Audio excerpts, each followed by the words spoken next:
Hi everybody. So hopefully you've had a chance to do a couple of the problems. So now I want to go back through a few more. So let's look at number 5 together. It says, Patrick met Susie at the dance. Both of them are heterozygous for their pink body color, which is dominant over yellow. Okay, so we've got pink and yellow, and we know the pink is the dominant one. So I could use big P for pink and little p for yellow. The problem with the letters,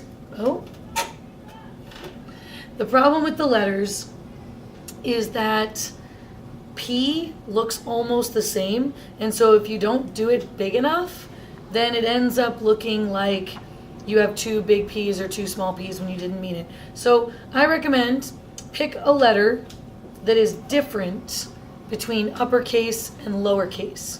So for example, if we have pink is a big Q and yellow is the little q.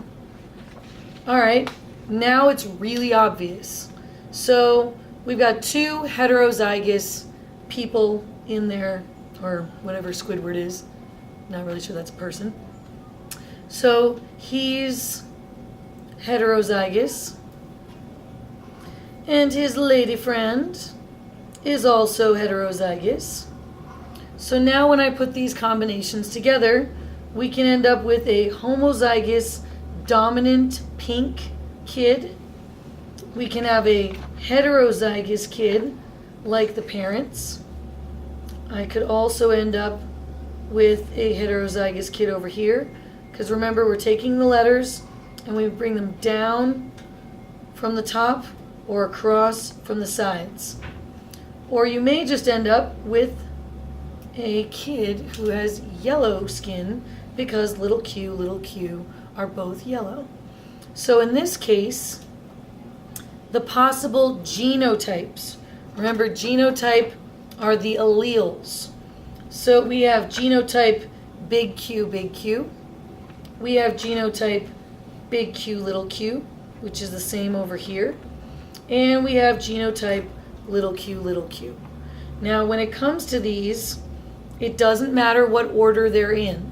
So big Q, little q is the same as little q, big Q. It doesn't matter what order you put them in the boxes at all.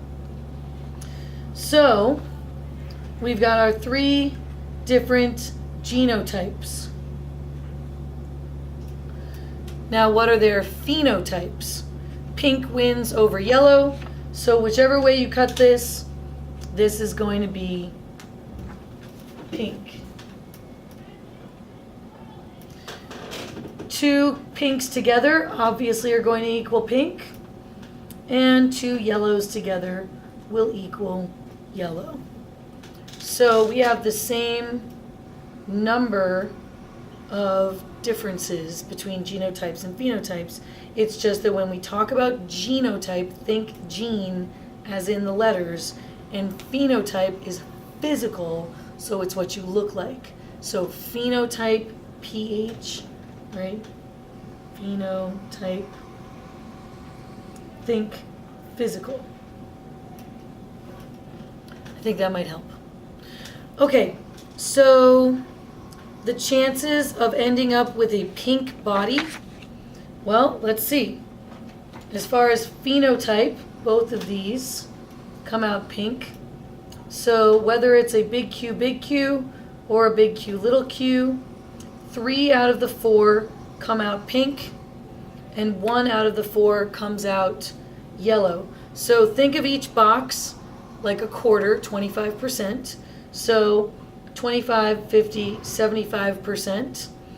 So there's a 75% chance of being pink and a 25% chance of coming out yellow. Hopefully that makes sense.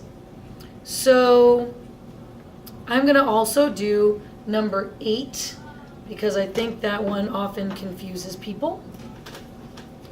So number 8. Mr. Krabs and his wife recently had little Krabby, but it has not been a happy occasion for them. Mrs. Krabs has been upset since she first saw her new baby who had short eyeballs. She claims that the hospital goofed and mixed up her babies with somebody else's baby. Because Mr. Krabs is homozygous for his tall eyeballs, while his wife is heterozygous for her tall eyeballs. So, it doesn't say whether tall eyeballs is dominant or recessive, but it does in a sneaky clue in the problem. And you always want to look at the heterozygous person. So, it says Mrs. Krabs is heterozygous for her tall eyeballs. So pick a letter. Let's say E for eyeballs. So she's heterozygous, so she's going to have a big E and a little e. And we know that she has tall eyeballs. So which one's going to be the tall? The big E. So we now know big E means tall. Now we can do the Punnett Square. So Mr. Krabs is homozygous tall, so that means he has two same alleles for tall. And Mrs. Krabs is heterozygous and has tall eyeballs. So we could end up with a kid who's homozygous for tall. We could have another kid homozygous for tall. Or, because Mr. Krabs has two tall alleles, when we match it to his wife's short eyeball allele, they still win. So, in every possible scenario, you have a big E, which means that every single one of these kids has the allele for tall, which is dominant. So, did the hospital mess up? Absolutely. Because as far as phenotypes, there is a 0% chance of being little e, short eyeballs.